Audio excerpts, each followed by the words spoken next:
mais uma morte por febre oropouche foi confirmada na Bahia. Foi a segunda registrada no estado. O número de casos da doença já passa de 800. E é sobre isso que a gente conversa agora com o infectologista, vice-presidente da Sociedade Brasileira de Imunizações, Dr. Renato Kfouri. Doutor, mais uma vez, obrigada por estar conosco. Bom dia. Bom dia, Carol. Bom dia a todos que nos acompanham na CNN. É sempre um prazer, Carol. Bem, vamos lá, doutor. Segunda morte confirmada na Bahia por febre oropouche. Afinal, o que é essa doença? É mais uma das viroses transmitidas por mosquitos, né? Transmitidas por vetores, né? Que nós chamamos. Dessa vez, o grande vilão não é o famoso Aedes aegypti, né?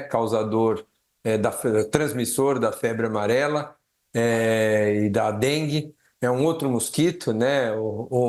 Esse mosquito do gênero culoide, o mosquito pólvora, que é conhecido geralmente na região norte do país. Ele pica animais, como bicho, preguiça, macaco, e ao se infectar pelo vírus, quando pica seres humanos, transmite um vírus, mais ou menos no mesmo esquema da febre amarela.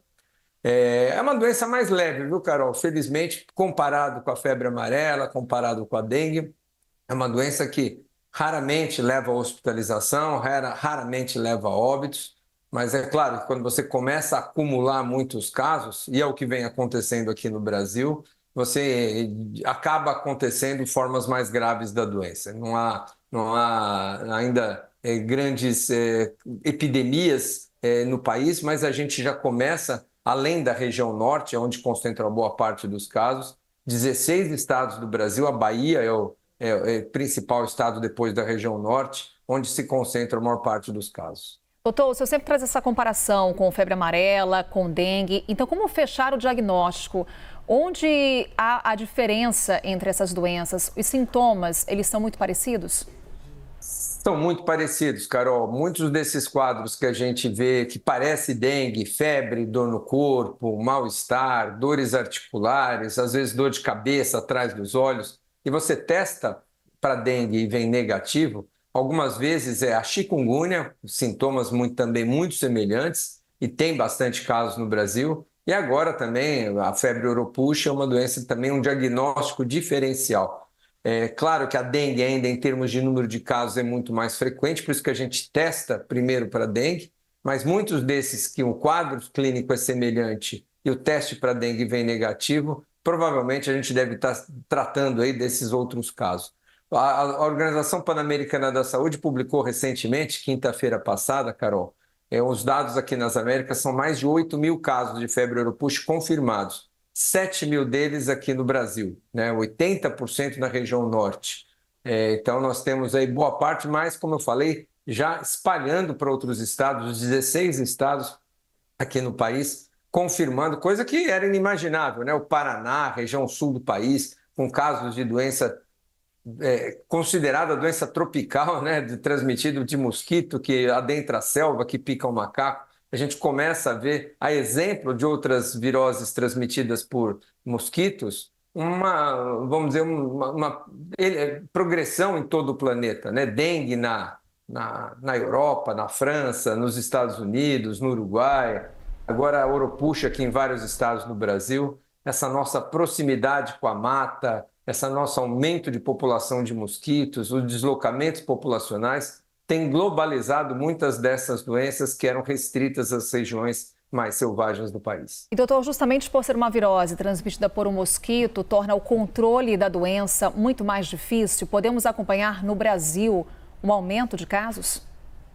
Não há dúvida, Carol. A gente vê a propagação dessas doenças, há uma tendência de nós vermos aumento de casos de oropouche e começa a fazer sentido a gente pensar em testagem. O diagnóstico é feito por exames de sangue também, aqueles tipos PCR que a gente faz para diagnóstico de dengue, é muito semelhante também. O que tem preocupado a gente mais recentemente foi a descrição, Carol, de algumas gestantes que adquiriram a febre oropouche e seus filhos, duas delas aqui em Pernambuco, tiveram perdas das suas gestações, um aborto no começo da gestação, uma outra gestante de 30 semanas, quase já caminhando para o fim da gravidez, teve um óbito fetal, o bebê veio a falecer dentro do útero da mãe. Há investigações de casos de microcefalia, lembra da Zika, que dava aquelas infecções na gravidez e os bebês nasciam com a malformação? Já tem investigações de pelo menos 4 casos de microcefalia também sendo investigados com sorologia, com testes positivos para o Oropouche.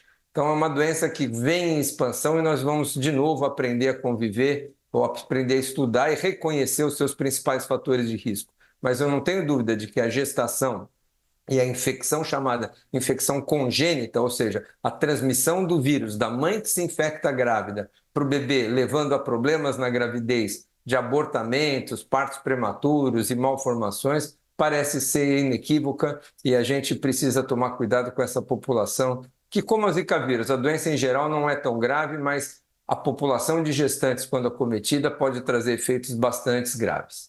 E aí, doutor, para encerrarmos, como se proteger então? Principalmente as gestantes que estão nos acompanhando, diante de uma informação como essa, obviamente ficam preocupadas. Como se proteger e, a partir do diagnóstico, qual é o tratamento?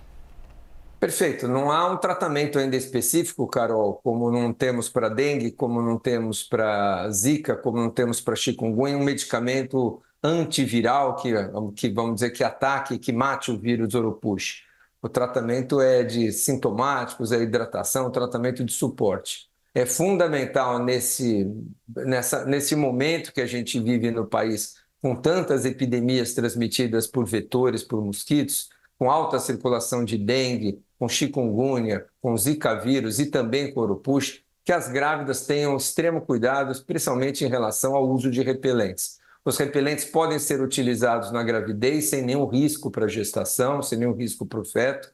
As grávidas devem ter esse cuidado, porque essas infecções que muitas vezes passam como um mal-estar, um desconforto leve, na gestação pode trazer complicações mais importantes. Então, o recado que fica aí para as gestantes, especialmente aquelas que vivem em regiões com maiores taxas de infestação de mosquito, para se proteger das picadas. E não é só para o Oropouche, não, é para dengue, é para febre amarela, é para chikungunya, é para Zika. E qualquer infecção durante a gestação traz riscos não só para a mãe, mas para o bebê e para os fins da gestação também. Alertas, orientações dadas pelo Dr. Renato Kifuri, mais uma vez aqui conosco aqui no Novo Dia. Ele que é infectologista, vice-presidente da Sociedade Brasileira de Imunizações. Mais uma vez, doutor, obrigada. Até uma próxima. Eu que agradeço, Carol. Um abraço a todos aí que nos acompanham no Novo Dia.